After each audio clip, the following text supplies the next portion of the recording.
Quincas Borba, Machado de Assis. Capítulo 177. Dona Fernanda esperou cheia de ânsias, como se o ministério fosse para ela, e lhe viesse dar qualquer gosto que não fosse amargo e complicado. Uma vez, porém, que satisfizesse o marido, tudo iria pelo melhor.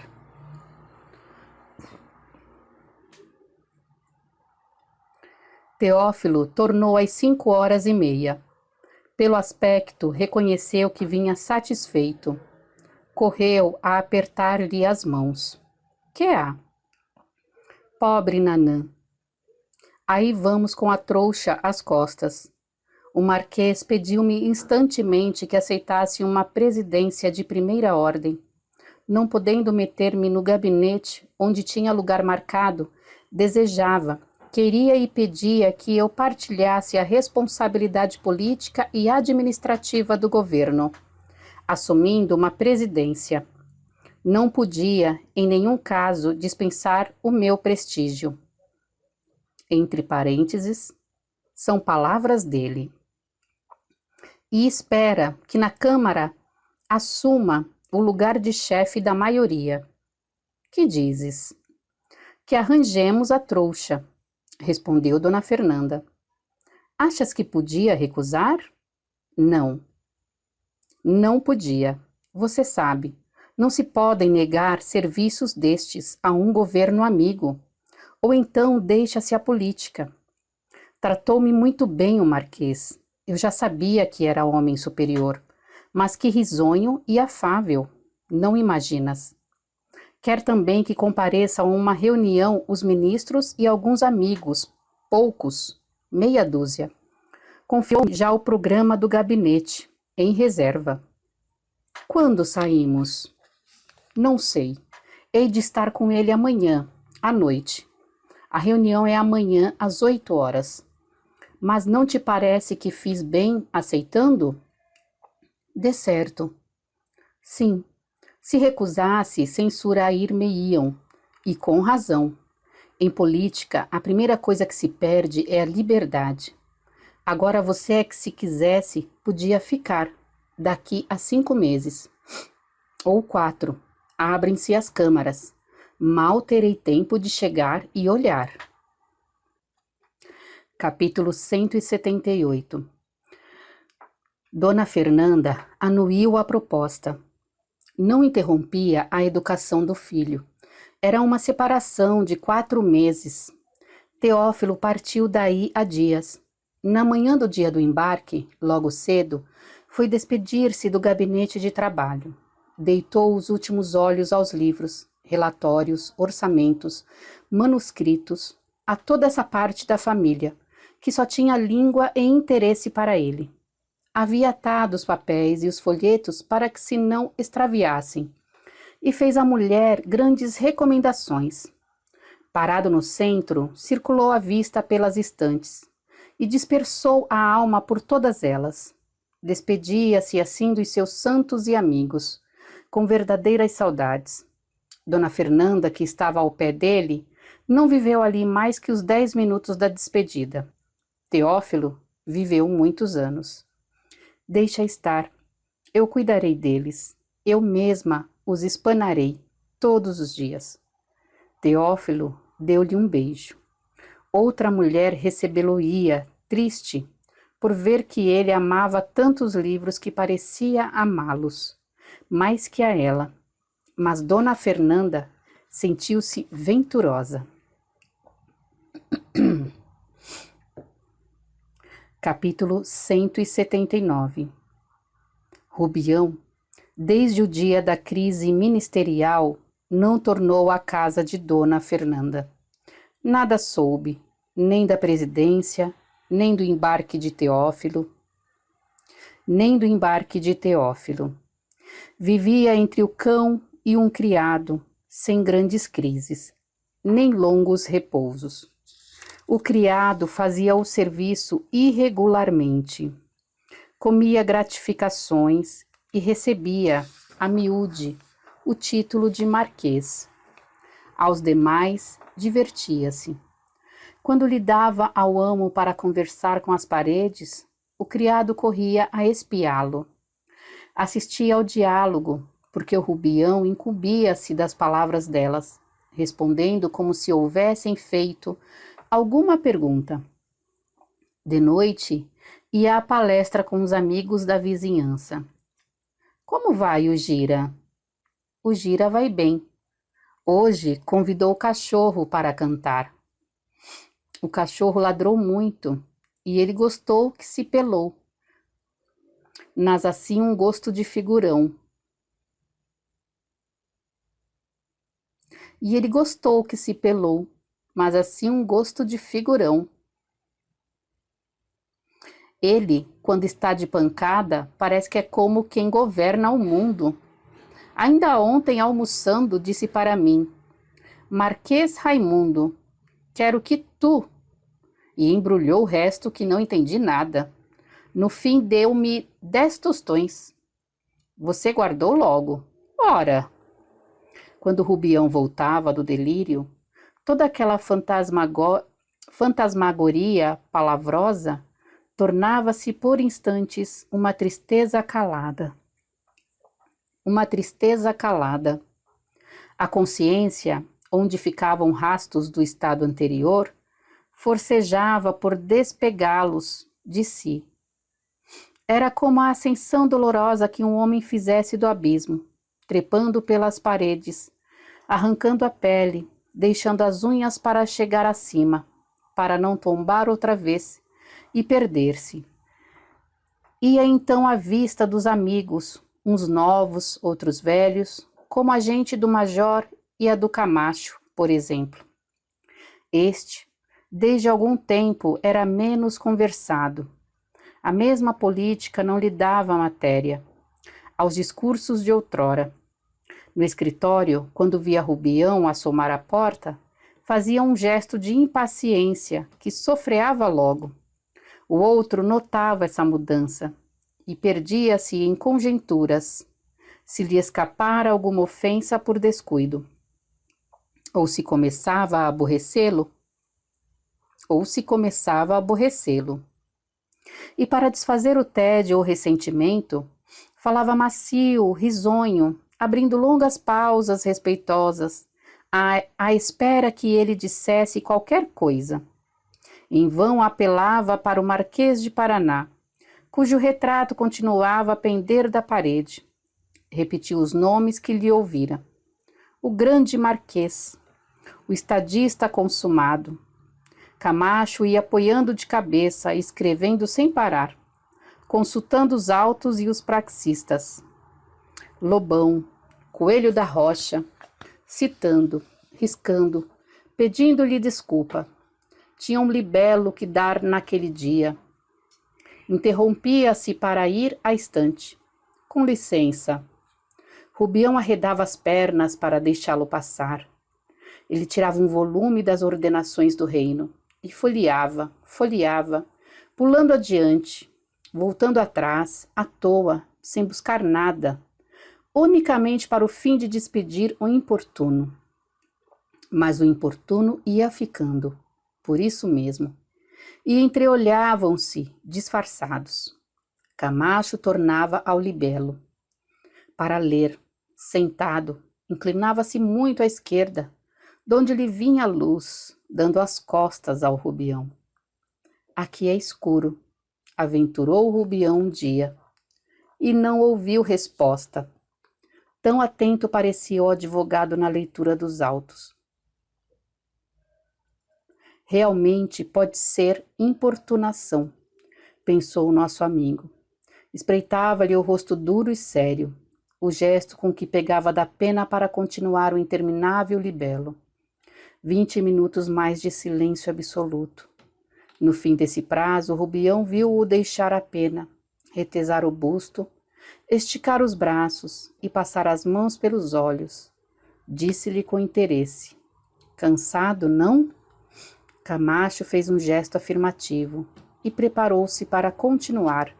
Então o nosso homem levantou-se e aproveitou o intervalo para dizer adeus. Voltarei quando estiver menos atarefado. Estendeu-lhe a mão. Camacho segurou-lhe ao de leve e tornou ao papel.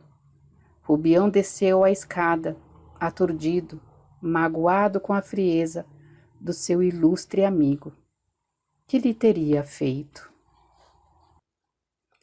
Capítulo 180. Daquela vez, teve a fortuna de encontrar o Major Siqueira.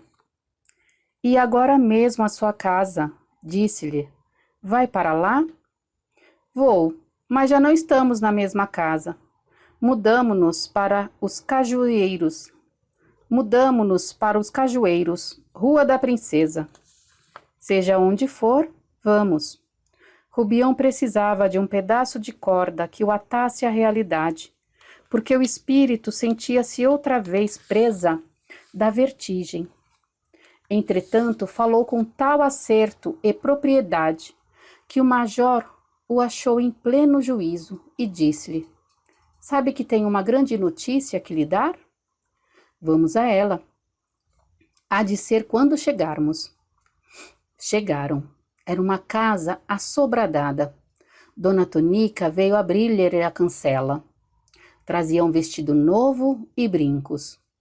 Olhe bem para ela, disse o major, pegando na filha pelo queixo. Dona Tonica recuou envergonhada. Estou olhando, respondeu Rubião. Não se vê logo que é uma pessoa que vai casar? Ah, parabéns! É verdade, vai casar. Custou, mas acertou. Achou por aí um noivo que a adora, como todos eles.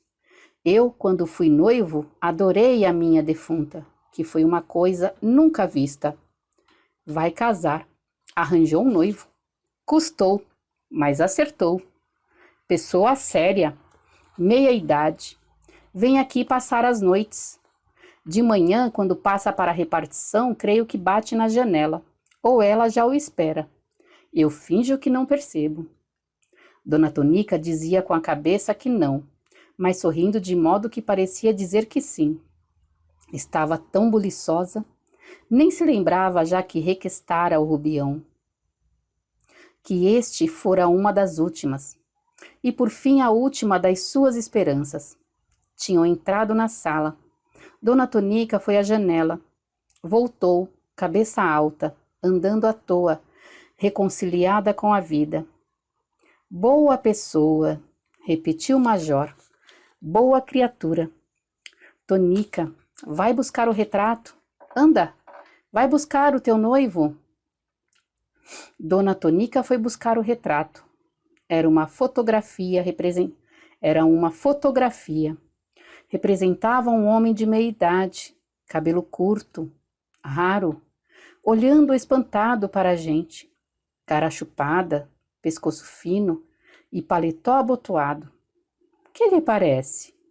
Muito bem. Dona Tonica recebeu o retrato e fitou alguns instantes, mas tirou logo os olhos e deixou-se estar sentada, enquanto a imaginação saiu a esperar o Rodrigues. Chamava-se Rodrigues, era mais baixo que ela, coisa que o retrato não dava, e empregado em uma repartição do Ministério da Guerra, viúvo, com 2 filhos, um que estava no batalhão dos menores, outro que era tuberculoso, 12 anos, condenado à morte. Que importa? Era o noivo. Todas as noites, ao recolher-se, Dona Tonica ajoelhava-se ante a imagem de Nossa Senhora, sua madrinha, agradecia-lhe o favor e pedia-lhe que a fizesse feliz. Sonhava já com um filho, havia de chamar-lhe Álvaro. Capítulo 181. Rubião escutou calado um discurso do major. O casamento era dali a mês e meio. O noivo tinha que perfazer os arranjos da casa. Não era capitalista. Vivia do ordenado e recorrera a empréstimos. A casa era a mesma e não exigia trastes novos, nem ricos. Mas há sempre algumas necessidades.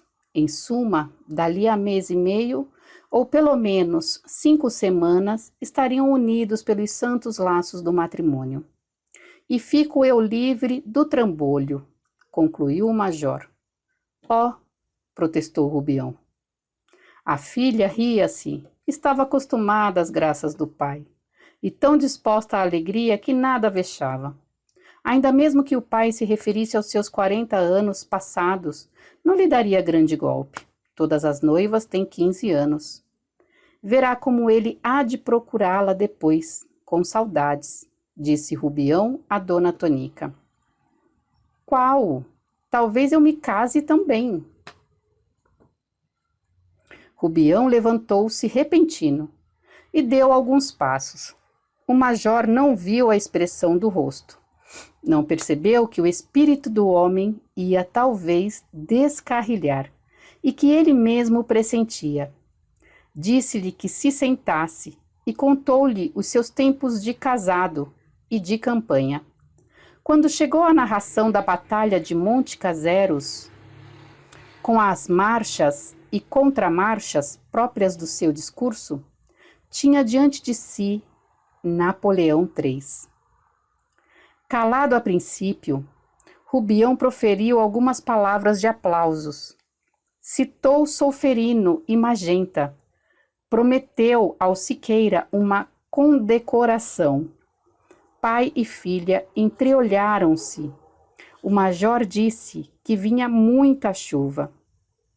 Com efeito, escurecera um pouco. Era melhor que Rubião fosse, antes de cair água. Não trouxera guarda-chuva.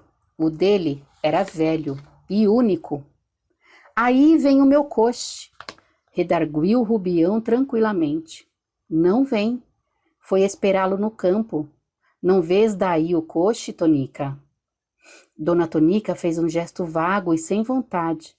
Não queria mentir, mas tinha medo e desejava que Rubião saísse. Da casa era impossível ver o campo da aclamação. Já então o pai pegava no Rubião pelo braço e o encaminhava para a porta.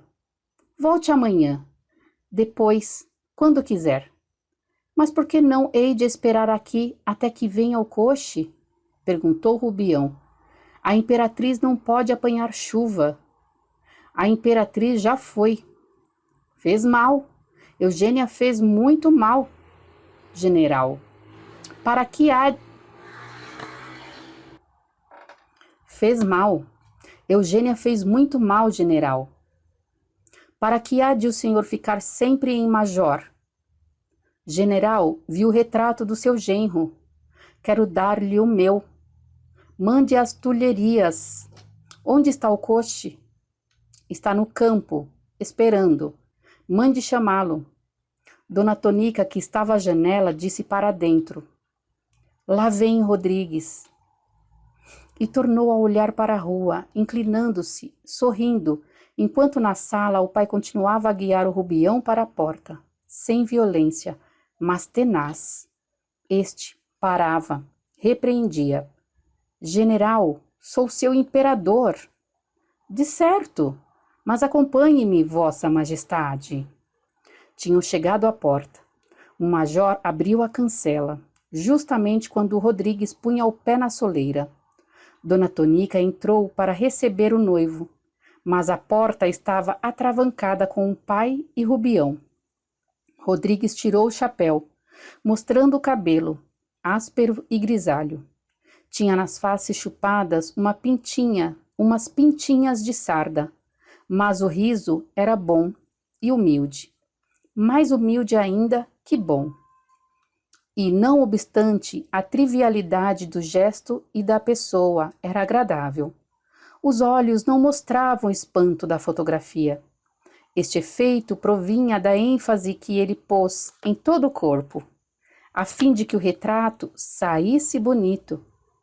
Este senhor é o meu futuro genro, disse o major a Rubião.